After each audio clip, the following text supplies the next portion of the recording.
পরিণত হোক।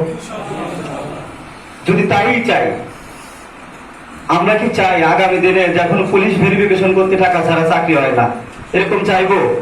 পাসপোর্ট করতে টাকা চাইবে, ভূমি অফিসে ছিলেন অফিসে যাইবে, টাকা ছাড়া কোনো কাজ হয় না, আমরা কি এরকম চাইবো?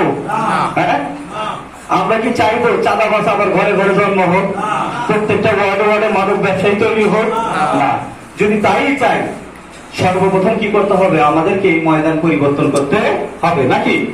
যদি আমরা বেঁচে থাকতে, আমরা যারা আছি, আমরা আশা রাখি যে আমাদের অধনস্থ কোন জনশক্তির গায়ে একটা হাত লাগলে, সে যে মন না সেই হোক, ওই হাতটা ইসলামী আন্দোলন হয়ে যাবে। যে চোখ দিয়ে আমাদের ইসলামী আন্দোলনের ভাইদের চোখ দিয়ে উল্টে পাল্টে তাকাবে, চোখটা আমাদের হয়ে যাবে। আমরা কি বুঝাইতে পারছি?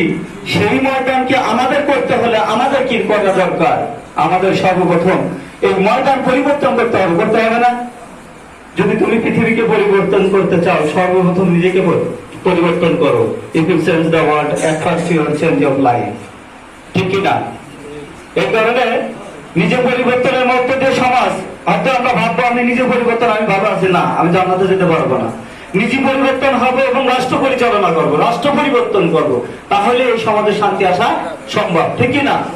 তাই আমরা এই দেশ স্বাধীন হওয়ার পর থেকে, 5ই আগস্টের পর থেকে আমাদের লোকের অভাব হচ্ছে না।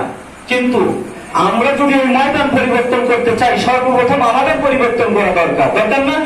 হ্যাঁ, আমরা যারা এখানে কর্মী আছি, তো হাত তুলি দেখি, তুলি। হ্যাঁ, আমরা বাংলাদেশ জামাত ইসলামের মান কি? প্রথমে সহযোগী সদস্য, তারপরে কর্মী, তারপরে রেকর্ড। আমরা যারা কর্মী আছে, যারা কর্মী হয়নি তারা কর্মী হওয়া যাবে না, এবং যারা কর্মী আছি তারা রোপণ হবো। আজকে রমজান থেকে, এই রমজান থেকে আমরা প্রতিজ্ঞা নেব, হ্যাঁ ইনশাআল্লাহ। আজকে বাংলাদেশ জামাত ইসলামী এমন একটি বিজ্ঞান ভিত্তিক সংগঠন, যে সংগঠনে আজকে গুগলে যাবেন, মিটে যাবেন, দেখবেন গুগল জামাত অনলাইন লাইব্রেরি।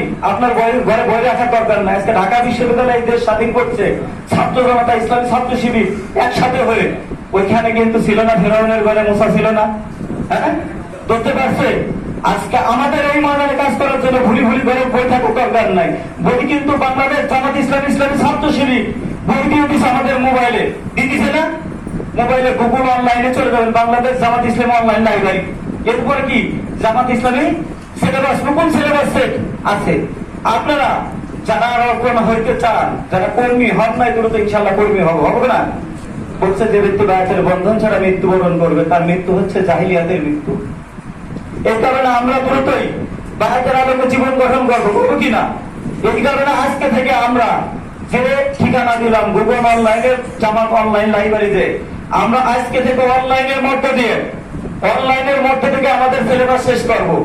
বুঝতে পারছি? বলছে ইয়া আইয়ুহাল্লাযীনা আমানু হাক্কু তুকাতিহি ওয়া লা তামুতুন্না ইল্লা ওয়া আনতুম মুসলিমুন। হে ঈমানদারগণ, তোমরা আল্লাহকে ভয় করার মতো ভয় করো, আর মুসলমান না হয়ে মৃত্যুবরণ করো না। আমরা তো সবাই মুসলমান দাবি করতেছি না? তারপর কেন মুসলমান হওয়ার বাবু বললো? এই মুসলমান হচ্ছে তাকওয়া। আমি এই জায়গায় দায়িত্বে আছি, আমি রাষ্ট্র কমিশনার, আমি এমপি। বাংলাদেশ জামাত ইসলামের 18 এমপি, 3টে মন্ত্রী, 2টি এমপি, 3টে মন্ত্রণালয় ছিল, কিন্তু একটা টাকা দুর্নীতি করে নাই। এর প্রধান কারণ হচ্ছে বাংলাদেশ জামাত ইসলাম যে রিপোর্ট বই লেখে, এই রিপোর্টের ঘরে 13টা কলম আছে। প্রথম আছে পুরাণ অধ্যয়ন, তারপর আছে হাদিস অধ্যয়ন, তারপর আছে কি সাহিত্য, ইসলামী সাহিত্য অধ্যয়ন, তারপর আছে কি নামাজ জামাতে অধ্যয়ন, যুগাদকারী, তারপরে সর্বশেষ দেয়া আছে কি আত্মসমালোচনা। এই আত্মসমালোচনা এত সুন্দর বিজ্ঞান ভিত্তিক একটা সংগঠন, যে সংগঠন কোরআন সুন্নাহর আলোকে এই রিপোর্ট তৈরি করছে। রিপোর্টের আলোকে প্রতিদিন একটা মানুষ যদি নিজেকে আত্মসমালোচনা করে, আমার এই কাজ দ্বারা আমার উপরে রাষ্ট্রের দায়িত্ব ছিল, সমাজের দায়িত্ব ছিল, এবং কি পরিবারের দায়িত্ব ছিল, আমি যথাযথভাবে পালন করতে পেরেছি কিনা। বলছে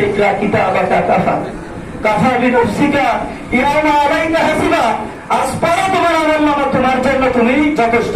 আজকে বাংলাদেশ জামাত ইসলামী এমন একটা বিজ্ঞান ভিত্তিক সংগঠন, কোরআন সুন্নাহর আলোকে যে রিপোর্ট তৈরি করেছে, রিপোর্ট যদি প্রত্যেকটা মানুষ নিজের পূরণ করতে পারে এবং রিপোর্টের মাধ্যমে নিজের বাংলা তৈরি করতে পারে, আমি আশা করি প্রত্যেকটা মানুষই জান্নাত উপযোগী মানুষ হবে। তার ইতিহাস দেখিয়ে দিয়েছেন যে আমাদের 18 এমপি, 2টে মন্ত্রী, 3টে মন্ত্রণালয়, একটা টাকা তাদের দুর্নীতি করে নেয়, একটা চেয়ারম্যান হয় নাই।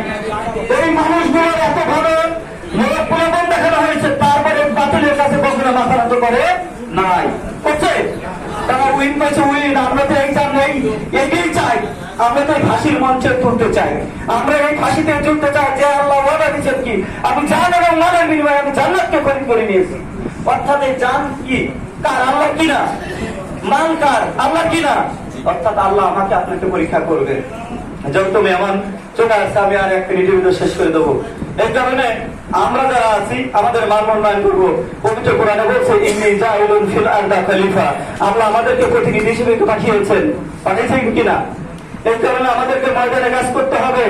আমরা কিন্তু এই ময়দানের মালিক না, আমরা হচ্ছে এই ময়দানে রাখাল। বুঝতে পারছি? আমাদের ব্যবহার, আমাদের কর্ম দ্বারা এই সমাজের মানুষ ইসলামী আন্দোলনকে আসবে। আমরা কখনো হুকুম করবো না, একটা জনশক্তিকে মহব্বত দিয়ে ভালোবাসা দিয়ে এই আন্দোলনে আগমন করবো, এই আন্দোলনে দল দেবো। বুঝতে পারছি ভাই? এবং এর পাশাপাশি আমরা সবাই একে অপরে কি করবো? ইহতিসাব। আমি মানুষ মাত্র ভুল আছে, এই কারণে কি করবো? আমাদের ভুল ত্রুটি আমার অধস্তন জনশক্তি তুলে ধরতে পারে, ইহতিসাবের মধ্য দিয়ে ইহতিসাব করবেন ইনশাআল্লাহ মানুষ, আমি শুধরে নেবো এবং আমরা একে অপরে শুধরে নেব। যদি ইহতিসাবের দরজা বন্ধ হয়ে যায় তাহলে কি হয়? জীবনের দরজা খুলে যায়, রাস্তাঘাটে সব জায়গায় আমার নিয়ে দুর্নাম হবে, বা এই খারাপ সেই খারাপ। এই কারণে আমরা চাইবো এই ইসলামী আন্দোলনে একে অপরে ইহতিসাব দেবো, আমরা সবাই জান্নাতুল মানুষ হবো। সকলের প্রতি এই আহ্বান রেখে আমার কথা শেষ করছি। আসসালামু আলাইকুম ওয়া রাহমাতুল্লাহ।